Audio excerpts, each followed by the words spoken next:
قرآن کریم کی ایک آیت ابھی خطبے کے اندر پڑھی گئی، ان الذين يحبون ان تشيع الفاحشة في الذين آمنوا لهم عذاب أليم في الدنيا والآخرة، کہ جو لوگ چاہتے ہیں کہ مسلمانوں میں بے حیائی پھیلے ان کے لیے دردناک سزائیں عذاب ہے۔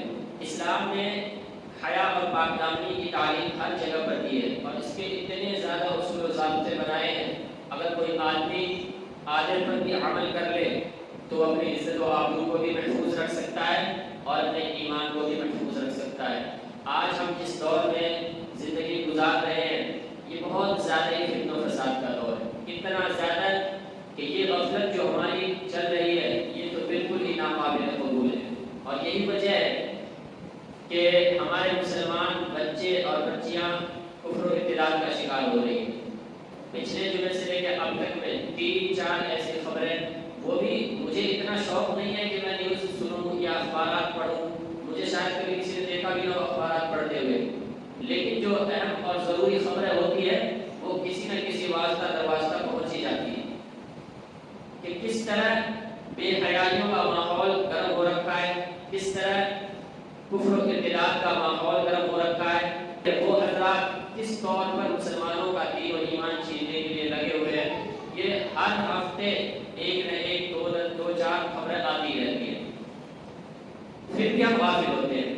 اللہ آپ اور قرآن کریم پڑھیں گے ایک یا کئی جگہ یہ بات ملے گی، قل انما حرم ربی الفواحش ما ظهر منها وما بطن، آپ کہہ دیجئے کہ میرے رب نے فاحشوں کو حرام کر دیا ہے، چاہے وہ ظاہری ہو باطنی ہو۔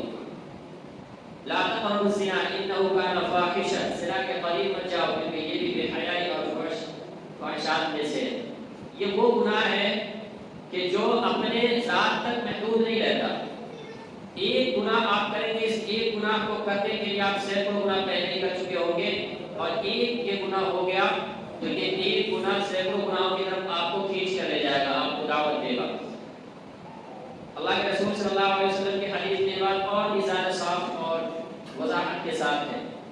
اللہ کے رسول نے بتایا، سب سے پہلے تو یہ بتایا کہ ظالم جب زنا کرتا ہے مسلمان نہیں ہوتا، یعنی ایمان اس کا اس وقت میں چھین لیا جاتا ہے، بعد میں اگر توبہ استغفار کر لے اپنے اس کام سے پھر جائے تو وہ ایمان واپس ملتا ہے، لیکن اس وقت میں وہ مومن نہیں ہوتا۔ پھر آپ نے صراحت کر کے یہ بات بتائی کہ زنا صرف وہی نہیں ہے جسے ہم اور آپ سمجھتے ہیں، آنکھیں زنا کرتی ہے۔ آنکھوں کا زنا کیا ہے؟ ان چیزوں کو دیکھنا جس سے اللہ نے منع کیا۔ ہاتھ زنا کرتے ہیں، ہاتھ کا زنا کیا ہے؟ چھونا پکڑنا۔ پیر بھی زنا کرتے ہیں، پیر کا زنا کیا ہے؟ وہ ان جگہوں پر چل کر جانا کہ جہاں عزتیں نیلام ہو رہی ہو، فحشات کا ارتکاب ہو رہا ہو۔ دل بھی زنا کرتے ہیں، دل اپنے اندر وہ خواہشات پیدا کرتے ہیں۔ یہ تمام چیزیں پہلے اس گناہ کے اندر مبتلا ہو جاتی ہے، اس کے بعد شرمگاہ کا نمبر آتا ہے۔ اللہ کے رسول نے کہا شرمگاہ تو بس اس کی تصدیق یا تکذیب کرتا ہے، یعنی انسان کے جو اصل اعضاء ہے، ہاتھ، آنکھ، پیر، دل، یہ سارے جو کسی ایک گناہ کے اندر مبتلا ہو چکے، اب شرمگاہوں کی باری۔ خاص طور پر یہ آج اس لیے بتا رہا ہوں کیونکہ جو اصل اسباب ہونے چاہیے کہ ان چیزوں سے بچنے کے وہ تو ہم اختیار کرتے ہی نہیں۔ دوسری ایک اور آیت پڑھ کے دیا تاکہ اس پر مختصر طور پر گفتگو ہو جائے۔ قل للمؤمنین یغضوا من ابصارهم ويحفظوا فروجهم، اے اللہ کے رسول صلی اللہ علیہ وسلم آپ ایمان والوں سے کہہ دیجئے وہ اپنی نظروں کو نیچے رکھیں، جھکائے رکھیں۔ اتنا زیادہ خیال کیا اللہ تعالیٰ نے حیا کا، پاک دامنی کا، مسلم معاشرے کو پاک و صاف رکھنے کا۔ مردوں تک کو حکم دیا کہ نگاہ نیچے رکھو، کہیں ایسا نہ ہو دھوکے میں کسی غیر محرم پر تمہاری نگاہ پڑ جائے۔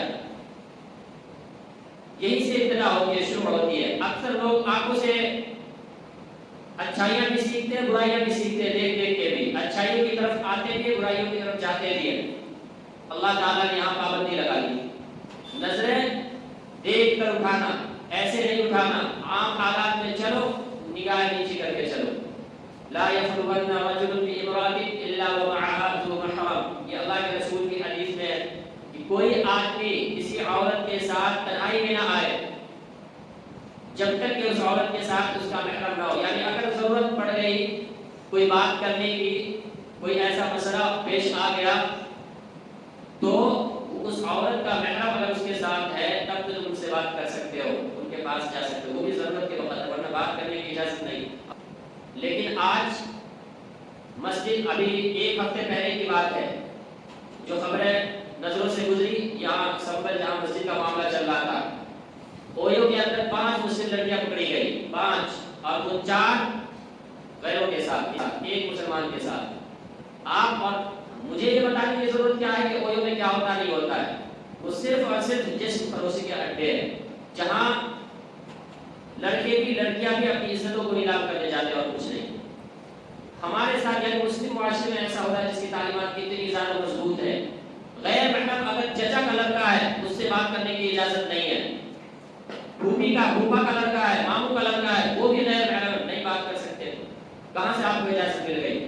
لیکن جو حالات چل رہے ہیں، جو ماحول بنا دیا گیا ہے، حجاب اتارو، حجاب کے بغیر تمہیں اسکول میں بھی انٹری نہیں ہوگی، اسکرٹ پہن کر بچیوں کو بھیجو تبھی وہ تعلیم ہوگی، اور باہر کے ماحول میں نقاب پہننے والوں کو، برقع پہننے والوں کو تلخ نظر اور نہ جانے کیسے کیسے چیزوں سے، فلموں کے ذریعے، موبائلوں کے ذریعے، انٹرنیٹ کے ذریعے ایسا ماحول بنا دیا گیا ہے کہ لوگ اس کو آزادی سمجھ رہے ہیں۔ اپنے حجاب کو اتار دو، کپڑوں کو اتار دو۔ اللہ کے رسول کی حدیث میں رب کاسیۃ فی الدنیا عاریۃ فی الآخرہ، بہت سی عورتیں ایسی ہیں جو دنیا کے اندر تو کپڑے پہنے ہوئی ہے لیکن آخرت کے اعتبار سے وہ ننگی شمار ہوگی۔ کیوں؟ کیونکہ اس کے کپڑے ایسے نہیں ہوں گے جو جسم کو، اعضاء کو چھپائے رکھے، تو وہ آخرت کے اعتبار سے ننگی عورتوں میں شمار ہوگی۔ تو شریعت نے تو یہاں بھی یہی حکم دیا تھا کہ آپ کپڑا ایسا پہنو کہ پورا جسم چھپ جائے، ڈھک جائے، جسم کا کوئی اعضاء ہی نہ دکھے۔ اور جب اس طرح ڈھک کے باہر نکلیں گے تو کوئی کیوں نظر ڈالے گا؟ اب کسی کو ایسی عورتوں سے کیا امید ہوگی؟ کیا وہ کسی کو بوائے فرینڈ بنائے گی؟ کیا وہ کسی کے ساتھ کافی شاپ جائے گی؟ کسی کے ساتھ فلمیں دیکھے گی؟ کبھی ایسا نہیں۔ لیکن ہم نے وہاں بھی پردے کو چھوڑ دیا اور غیروں کے ساتھ دوستی یاری میں لگ گئے۔ تو یہ واقعات آتے ہیں، اور جب ہم کہتے ہیں کہ دینی تعلیم کو دین کے طریقے پر اپنایا جائے اور اس کو اپنے بچوں کے اندر دیا جائے، ایک ذرا فرق نہیں آتا۔ اب ان کے اندر یہ بات آئی ہو کہ ہاں یقیناً ہمارے بچے جو ان کو دین کی تعلیم دی جائے، تاکہ اس زمانے کے ان حالات سے متاثر نہ ہو جو ان کے سامنے بنا کر پیش کر دیے گئے مختلف پروگراموں کے تحت۔ وہ فروری کے اندر کتنے پروگرام ان کے گزرے، ویلنٹائن کے وغیرہ کے نام سے، کہ جس میں بچیوں کو لے جا کر بگاڑا جاتا ہے۔ تو ایسے اور بھی ابھی آئے گا، ابھی 15 اگست میں بھی آنے والا ہے۔ 15 اگست میں آپ دیکھیے اسکول کالج ہی نہیں، اب تو یہ معاملہ مدرسوں تک پہنچ چکا ہے۔ بچوں کو بھی، بچیوں کو بھی پہلے ایک ہفتے پہلے سے ٹرین کیا جاتا ہے، تم ناچ والے میں ہو، تمہیں ناچنا ہے اسٹیج پر چڑھ کے، تمہارا کام گانے کا ہے، تم گاؤ گے۔ جو اب نئے نئے مدارس اور جس میں نااہل لوگ بیٹھے ہوئے ہیں، وہ دین کی شکل کو بھی بگاڑ کر رکھ دیا۔ مطلب جو بچے بچیاں 9 سال کے اوپر 9ویں سال میں داخل ہو گئے، ان پہ بالغ کا حکم لگتا ہے، اس پر پردہ بھی آ گیا، اس کی آواز پہ بھی پردہ آ گیا۔ کس نے اس بات کی اجازت دے دی کہ وہ ان کو اسٹیج پر لایا جائے؟ ان کو بالکل ناچ کی شکل ہوتی ہے، بیک گراؤنڈ میں کوئی نظم لگا دیا جاتا ہے، کسی نظم کے اندر ماں باپ کی تعلیم، ماں باپ کے حقوق بیان کیے جا رہے ہوتے ہیں، کسی میں کچھ اور چیزیں بج رہی ہوتی ہے، اور لڑکیوں سے پرفارم کروایا جاتا ہے، تم ناچ کر دکھاؤ۔ بہت سے میں کپڑے بدل دیے جاتے ہیں ان کے، یعنی سب کے ایک جیسے کپڑے ہو۔ تو چاہے گانا ہو چاہے ناچنا ہو، کہاں سے اجازت مل گئی؟ عورتوں کو تو مردوں کے سامنے ضرورت کے وقت آنے کی اجازت ہے، وہ بھی پورے پردے کے ساتھ، اور وہ بھی وہ تمام شرائط کے ساتھ کہ کم سے کم لوگ دیکھیں، اور یہاں باضابطہ ان کو اسٹیج پر بھی لائیں گے، نچوائیں گے بھی، ویڈیو بھی بنائیں گے، اور دنیا بھر میں شیئر بھی کریں گے۔ تو یہ تمام چیزیں وہ ہے جس پر روک لگانا بے حد ضروری ہے۔ یہ بہت زیادہ ہی جتنے زمانے بیکار آتے جا رہے ہیں، یعنی ماحول ہمارے پیچھے اتنا بیکار بنا دیا گیا ہے، اتنی زیادہ ذمہ داری ہماری بڑھتی ہے کہ ہم اتنے ہی زیادہ مستعدی کے ساتھ بچوں کو بھی اور بچیوں کو بھی ایسی جگہوں سے روکیں، اپنے گھروں میں رکھ کے ان کو تعلیم دیں، اور گھر پہ رہ کے اگر کوئی عالمہ کوئی معلمہ ایسی ہے جو پڑھا سکتی ہے، ان کے پاس دین کی تعلیم دی جائے تب بات بنے گی، ورنہ تو جس طرح کفر و ارتداد بڑی تیزی کے ساتھ مسلمانوں میں گھستا چلا آ رہا ہے، ایسے ہی چلتا رہے گا۔ بہت سی تنظیمیں غیروں کی حیثیت دعوے کے ساتھ کہتی ہے، اپنے لوگوں کو تیار کرتی ہے کہ تم مسلمان کی بچیوں کو بسا کر لاؤ، ہم تمہیں پروٹیکشن بھی دیں گے، حفاظت تمہاری کریں گے، گھر بھی دیں گے، نوکری بھی دیں گے، اس طرح۔ اور پھر اگر ہم ایسے موقعوں پر ڈھیلے پڑ گئے، ایسے پروگراموں کے اندر شریک ہونے لگے، فلموں میں جانے لگے، موبائلوں پر، انٹرنیٹ پر توجہ نہیں کیا کہ ہمارے بچے کیسے استعمال کر رہے ہیں۔ بہت سے بچے 10ویں 12ویں والے، ان کو سرکاری طور پر لیپ ٹاپ بڑا سا ملتا ہے، اور ان میں کچھ ادھر سے ہی ایسا لاک لگا کے آیا ہوتا ہے کہ اس میں غلط چیزیں بچے نہ دیکھ پائے، لیکن بڑے ہوشیار بچے ہیں، وہ جا کر اس کا لاک کھلوا لیتے ہیں، اس میں خوب جم کے گیم کھیلیں گے اور جو چاہیں گے وہ دیکھیں گے۔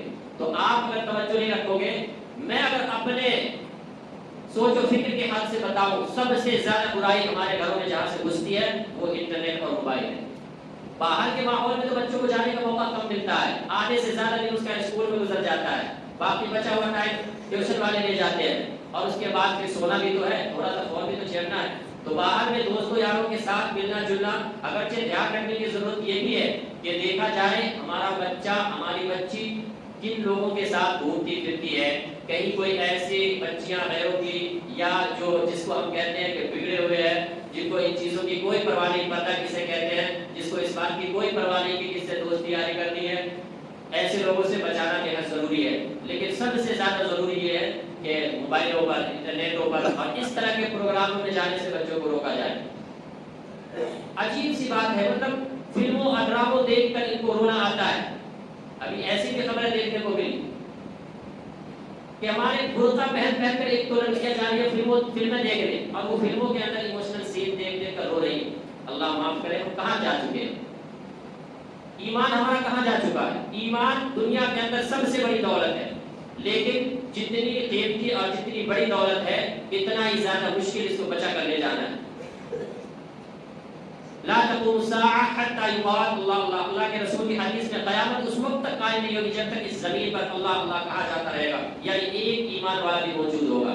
یعنی یہ دنیا جو زندہ ہے، دنیا کی زندگی جو چل رہی ہے، ایمان والوں کی بدولت۔ جس روز اس زمین پر سے ایمان والا ختم، یہ دنیا بھی ختم ہو جائے گی۔ اللہ کے رسول کی حدیث میں ہے، اللہ کے رسول نے فرمایا کہ اگر اس دنیا کی قدر و قیمت اللہ کی نظر میں کسی مکھی کے پر کے برابر، کسی مچھر کے پر کے برابر بھی ہوتی، تو اللہ تعالیٰ کافر و مشرک کو پانی کا ایک قطرہ تک نہ دیے ہوتے۔ کافر و مشرک جو اللہ کا ہی کھاتے ہیں، اللہ کا ہی پیتے ہیں، اللہ کا ہی انکار کرتے ہیں، اللہ کے حکم سے ہی بغاوت کرتے ہیں، تو کون دے گا ان کو پانی کا ایک قطرہ؟ کائنات کا ذرہ ذرہ اللہ کا بنایا ہوا ہے، کیوں دیں گے؟ لیکن اس دنیا کی اللہ کی نظر میں کوئی قدر و قیمت ہے ہی نہیں۔ دنیا کو اللہ تعالیٰ چلا رہے اس لیے کہ یہاں ایمان والے موجود ہیں، تو اس کو بچا کر لے جانا بھی اتنا ہی مشکل ہے۔ ہمیں حد سے زیادہ کوشش، اور وہ کوششیں کیا ہو سکتی ہے؟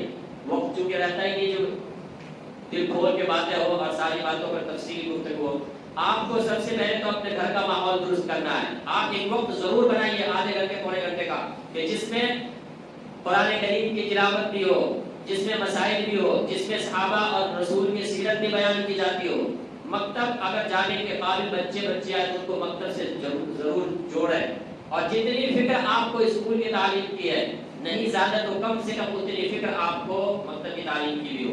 ربنا آتنا فی الدنیا حسنہ وفی الآخرۃ حسنہ، دنیا کی بھی بھلائی عطا فرما، آخرت کی بھی بھلائی عطا فرما۔ جب اللہ نے ہمیں دعا سکھایا کہ دونوں مانگو، تو اگر آپ کو دونوں چاہیے تو برابر کریں گے نا، ورنہ تو حق تو یہ تھا کہ دین سب سے مقدم ہوتا۔ دنیاوی معاملات میں کسی دن بھوکے بھی رہ گئے تو چلے گا، کسی جگہ پیاسے بھی رہ گئے چلے گا، جو زندگی اللہ نے لکھ دی ہے وہ زندگی مل کر رہے گی، لیکن آخرت کے معاملے میں کوتاہی نہیں ہونی چاہیے تھی۔ لیکن اگر ہم اس آیت کو ہی دیکھتے ہیں کہ جس میں اللہ نے دونوں کی بھلائی اور خیر و خوبی مانگنے کا حکم دیا، تو دونوں میں برابر چاہیے۔ آپ جتنے فکر مند اسکول کی تعلیم کو لے کر ہوتے ہیں، مکتب اور دین کی تعلیم کو لے کر بھی اتنے ہی فکر مند ہو، اور ایسی جگہوں سے، ایسے مدرسوں سے، ایسے مکتبوں سے روکیے کہ جہاں اس طرح کے پروگراموں میں اور اس طرح کے نوجوان بچے، یعنی جو بلوغیت کے حد کو پہنچ چکی ہے، 9 سال سے اوپر کی پہنچ چکی ہے، اور ان کو اس طرح پروگراموں میں شریک کیا جائے، ناچنے پر گانے پر مجبور کیا جائے، ان کے کپڑے بدلے جائے، ان کے شکل کی نمائش ہو، ان چیزوں سے بھی روکیے۔ اللہ تعالیٰ